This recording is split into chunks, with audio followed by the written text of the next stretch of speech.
Hey, what's up, everybody? It is Mr. Hardy, and we are here to talk about lesson 8.1, 8.2, and 8.3. This is going to be your lecture series for our personal health and hygiene chapter that we are covering for 7th and 8th grade PE. So remember, you are watching this on your hybrid days. And the first section that we're going to talk about is lesson 8.1, taking care of your skin, hair, and nails. So let's get to it. You're going to watch this. I'm going to break down each section. After each section, I will tell you to stop watching. And then you can pick it up the next time when we do 8.2 and 8.3. And then we will, we'll go from there, and you'll have an assignment for each of these lessons. So talking about personal hygiene and health. How is personal hygiene related to good health? So it asks here, if we were in class, I'd ask you guys, give one example of a disease or a disorder related to poor personal hygiene. And it could be things like lice, stuff like that, that if you don't take care of and lice sometimes you get because you sat next to somebody that had maybe poor personal hygiene, but stuff like that grows when there is, when you're not taking care of your health and hygiene. So one of the main things when it comes to taking care of our personal hygiene is our skin. Your skin plays a really, really important role in keeping you healthy. So it protects everything inside of your body. It serves as a barrier for keeping out bacteria and viruses. And most importantly, it helps regulate your body temperature. And how does it do that, right? Well, first let's look at some of the anatomy, or what the parts of the skin. So the skin is the largest organ in your body, which is weird to think about, right? When we think about organs, sometimes we think about like the heart or the liver, but the skin is actually the largest organ in your body.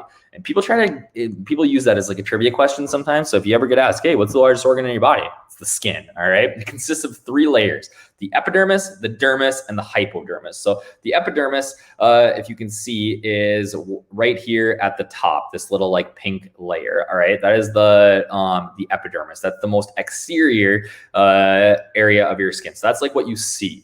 Your dermis is the middle area, and likely your hair follicles go all the way into there. And then the hypodermis is all the way at the bottom. Some other important things here in your skin are things like your sweat glands, your sweat gland ducts, the sebaceous gland. There's veins and arteries running through your skin. And then right at the bottom, typically that's where we see our fat cells. So again, the skin is like the biggest thing that protects you from the outside. And your sweat glands, which are in your skin, right? We see those right here. Those produce perspiration or sweat. And why do we sweat? We sweat because, like we said a minute ago, our body is regulating our temperature. All right. So we are sweating to try to, it seems weird because like when you're sweating, you get super warm, right? But you're sweating to try to cool the interior of your body off. And sweating is a super normal thing. All right. Some people sweat more than others. Just part of how we're born, right? Everybody is a little bit different in terms of how much or how little they sweat. Oftentimes when you get older, as you kind of grow between, some people, they start to sweat more in 7th grade, 8th grade. Some people it takes until 9th grade. Some people have been sweating like crazy since 4th grade. But it just depends on how your body matures. So sweat, again, perfectly normal thing. But the problem with sweat is that sometimes it does have a pretty strong odor, but you can control sweat and your body odor by taking showers and baths daily, right? Using, body wash, things like that. Using deodorant to control your body odor. Washing your clothes regularly can help that body odor, because sometimes we mistake body odor for our clothes smelling, and our clothes smell because when we sweat, now that stays, it dries, and unless you wash that, shirt or whatever, maybe you've seen this when you've worked out or played sports, it starts to smell, right? The one thing that I think that junior high kids, and not just junior high kids, but even high school kids who are seniors, right? I see it here at the high school that they try to control their body odor by using things like cologne and body spray, and all that's really doing is covering it up. And after a while, and kids tend to use way too much. And then after a while, right, by covering it up, that goes away. So the best thing that you can do if you are concerned about your body odor is just to make sure that you are working out, or showering or bathing on a regular basis, washing your hair, using a good body wash, soap, and then also using a deodorant. Those are the two main things that you can do. And then making sure that you wash your clothes. We teach Phy Ed, or I teach Phy Ed here, right? And oftentimes we see people putting on the same gym shirt for 3 weeks in a row. And I tell you what, by the end of those 3 weeks, it's a little bit stinky. So teenagers may experience some different problems with their hair that they don't remember from being younger, right? And probably the biggest thing is that as you go through puberty and mature, your sebaceous glands start to become more active, all right? And some people's are more active than others. I'm gonna go back to this anatomy piece here. These are your sebaceous glands right at the top here. And what those do is they excrete oil onto your skin. And those sebaceous glands can cause things like oily hair, all right? And they make different products to help maybe with your oily hair. But yeah, so like if you don't shower often, your hair can look greasy. And then the opposite of that is that some of you may start to experience dandruff, right? And dandruff is really just dead skin follicles in your hair. So that's like the opposite end. You get that dead skin because your hair is so dry, or your skin is so dry. So both two different ends of the spectrum. There's different products to help treat them. But again, both super, super normal things that happen to me, that happen to Mr. Boyk, that happen to everybody. Some of you might get infected with lice. That happens, right? Maybe you got a little brother or sister that is, brought it home from school, and it happens, and it's zero fun. But again, there is products that we can take care of that with. And it's easily, but the problem with lice, right, is that it's easily transmitted from one person to another. So what are some strategies that you can use to keep your hair healthy and looking good? So number one, you can wash your hair regularly to keep it clean. 2, eating a healthy diet, right? Your sebaceous glands excrete oil typically when there's excess oil in your body. And part of that comes from eating a healthy diet, right? If you're eating McDonald's and fast food and things like that all the time, you're gonna have more oily skin than somebody who doesn't. So eating a healthy diet plays a bigger role than you expect. Using a medicated shampoo if you have dandruff, you can actually use medicated shampoos if you have oily hair too. Avoid sharing combs with others, right? That happens more often than not. How people get lice is that you're in the locker room or something like that, and you're like, hey, can I use your brush real quick? I gotta brush my hair. That can lead to you getting lice. Treating your hair, again, there's different products that you can use, and your clothing and bedding if you do get lice. All right. Your nails. Healthy nails are smooth and free of spots and consistent in color, right? They should, a good healthy nail is going to be the same color all the way through. You want to always keep your nails dry and clean. Moisturizing your hands regularly, including your fingernails and cuticles. Your cuticles are like the little part towards the top, and that's where you're going to get hangnails, things like that are zero fun, especially if they get infected. Many people bite their nails. That is a nervous habit that is pretty common, but it can lead to you getting an infection in your fingers and things like that, and just in general, not a fun thing to have happen. So this is the end of chapter 8.1. All right. To make sure that you guys have watched this, all right, what I'm going to do is I'm going to tell you the answer to question number 4. All right, so pay attention. All right, so there's 3 questions for this chapter. Question number 4, it asks what my favorite color is. The answer is blue. All right, but to make sure that you are watching, right, and not just filling out the sheet and trying to get your points for the day, you need to put blue in all capital letters. So you put your caps lock on and write blue, and you will get it right. All right. So make sure you do that for question number 4, and you will be good to go. I'm going to pause here because now this is the end of lesson 8.1. Now we're on lesson 8.2. All right. Common skin problems. All right. Acne is a skin disease that causes pimples. As you are growing, you guys are in 7th and 8th grade now. Some of you might be dealing with this already. Some of you may be dealing with this in the future. Most people deal with some sort of acne, whether it's on their face, on their chest, on their back. And it happens quite often. So pimples are created when pores in the skin become clogged with oil, right? We talked about those sebaceous glands, right? They clog up with oil, and it creates a pimple, and now you need to release that oil. out, right? And oil and bacteria can actually leak into the skin, so like out of that gland into your epidermis layer, and that can cause infection and inflammation. And that's why people who have acne, a lot of times it looks red, is because it's actually an infection or an inflammation. Most teenagers get acne at some point. Let me see if this pops up here.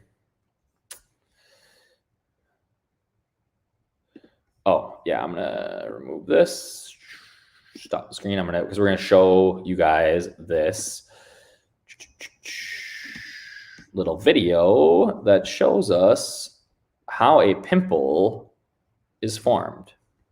Maybe. I'm not seeing it in here. Oh, here we go. Many teenagers experience acne, a skin disease that causes pimples. Pimples develop when pores or hair follicles become clogged with oil. Your pores contain sebaceous glands, which produce an oily substance called sebum. Sebum helps keep your hair and skin from drying out. As the outer layer of the skin is shed, dead skin cells may become stuck inside of a pore by mixing with the sebum. This creates a blockage or plug in the pore. Over time, oil and bacteria enter the pore, causing infection, redness, swelling, and pus. The infected plug emerges from the skin and forms a pimple. Right, so that's how a pimple is grown. Back to our PowerPoint here. At some point, most teenagers get acne. And is there anything that you can do to prevent acne breakouts and help them clear up quickly when they do occur? So some examples of that are, obviously you want to wash your face regularly. You can go to a dermatologist, right? So a dermatologist is a skin doctor. All right. And that is somebody who just like specializes in healthy skin. And so they can help you treat acne breakouts, whether it's with an oral medication, whether it's with like a cream, a wash, things like that, that can help take care of that. Again, eating healthy, right? Not eating, greasy foods, chocolate, things like that, that can cause this buildup in your skin. It's weird to think that something you eat can affect your skin, but your body is really, one big working together type organ. So there's tons of stuff that you can do. And the one thing that maybe you don't want to do is, I think that we see people often, they try to scratch at their pimples, or they try to, pop them before they're ready. And what ends up happening is that can actually like hurt your skin to the point where it scars, right? Like I know maybe you've had a cut that turned into a scar, but the same thing can happen actually on your face. The next skin condition we're going to talk about is eczema. So eczema is a skin condition characterized by patches of red, itchy, dry, or swollen skin. It's a pretty common skin condition. Flare-ups can be triggered by colds or other minor illnesses, as well as irritating substances. Most cases of skin cancer are caused by, finishing up on eczema. It happens all the time. Not something that you really, it can be treated by medication.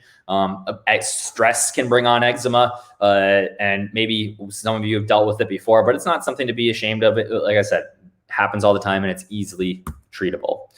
Skin cancer. Most cases of skin cancer are caused by exposure to ultraviolet light, which we see from the sun. This invisible radiation comes from the sun, tanning beds, and sun lamps. Nowadays, we have UV treatments on our cars' windshields, okay? But in the 60s and 70s, that was not the case, all right? And you might, if you look at your car, you can tell that at the top, it's a little bit different color. Typically, that's to eliminate the UV light coming into your car, all right? And the reason that they do this is because if you drive in your car all the time, you can end up getting skin cancer. So it actually happened to my grandpa. My grandpa was a policeman for 45 years. He drove in a car and he had a partner, and he drove every day, and his partner was in the passenger seat. And as they got older, my grandpa developed skin cancer all up his left side, right? Well, why was it on the left side? Because when he was driving, he'd have his arm, he'd be driving, and he'd have his arm on the side of the window. Right? So he got skin cancer all up his arm, all up his side, and all up up by his nose. His partner, who was in the passenger seat, he'd have his right arm on the side, and he ended up getting skin cancer all up his arm and up his side and on his nose. Skin cancer is super painful. It is not fun. They have to like cut your skin off. They have to graft it. It is scary. We don't see many people using tanning beds now. It used to be pretty common thing to do, but we found that even young people who use these tanning beds and sun lamps can get some pretty serious side effects, and even if they don't end up getting skin cancer. So myth or fact, nothing can be done to prevent sunburn. That is a myth. The easiest way to prevent sunburn is to stay out of the sun whenever possible. But you can also wear clothing, or you can wear sunscreen. People do not wear sunscreen enough. And when they do wear it, they do not wear enough sunscreen. You need to wear lots of sunscreen when you are outside. Permanent skin decorations are called body art or tattoos, right? Tattoos are designs on the skin made by inserting colored ink underneath the skin. So it actually is inside, like under your epidermis layer. Body piercing involves making a hole in the skin, which jewelry can be worn. There are tons of issues that people end up having with not only piercings, but tattoos as well. Needles used for piercings and tattoos can spread infections like hepatitis and HIV. You can have an allergic reaction to the tattoo ink or jewelry worn in your pierced area. And maybe the most important thing is that you need to think carefully before getting a tattoo or a piercing. I know it seems like a really cool thing to do, but that is there forever. I just I just saw a guy who, a friend of mine, pretty smart guy, but he got a tattoo and it's spelled wrong on his arm. That is there forever. He was luckily able to kind of get it fixed, but you can still tell that it was a mistake, and he will have that on his arm forever. So you really need to think about that. And you need to think about that if it has consequences. It could have possible consequences on your jobs, relationships, and things you do in the future. I have my brother, or my cousin's husband, is a border patrol agent, not border patrol, he's a customs agent. So he works on the border up by Canada. And he has 2 full arm sleeve tattoos on both sides. Unfortunately, because of that, as a customs agent, he has to wear long sleeves every day because he can't show them. In the winter, not so bad. In the summer, when it's 95 and he has to stand outside all day, it's not very fun, right? So they do have consequences long term. So again, this is the end of section 1 or 8.2. So the second lesson. All right. The fourth question, again, is going to have a trick answer to make sure that you watched it. All right. So the answer for the question for number 4 is going to be, what is Mr. Hardy's favorite movie? And the answer is Harry Potter. No caps lock this time. I will put in, capitalize the H, capitalize the P, but that is my favorite movie of all time. Again, just throwing this in there to make sure that you're watching. Okay. We are now starting lesson 18 or 8.3, keeping your mouth, eyes, and ears healthy. So the first area of your mouth is called the oral cavity. That's the front. The mouth includes the lips, teeth, and tongue. And the primary function of your mouth is to take in and chew food. Seems pretty standard, right? Let's talk about teeth. Teeth consist of 3 distinct parts. So you have your crown, which is the top. That's the part that you typically see. You have the neck, which is the bottom, and then the root. All right. The root is what kind of runs into the bottom. And you actually have bone in between your teeth, which maybe some of you did not know. The crown is the visible portion of the tooth. The neck connects the crown to the root of the tooth, and the root contains blood vessels and nerve endings. You actually have blood vessels and nerve endings going into your teeth.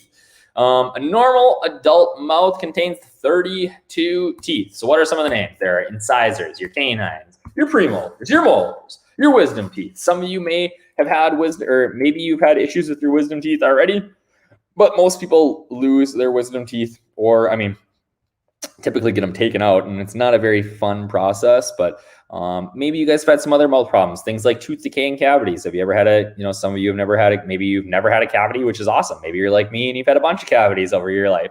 You could have gum disease, cold sores, teeth misalignment, right? So maybe some of you have had braces, or some of you guys have braces right now, and bad breath.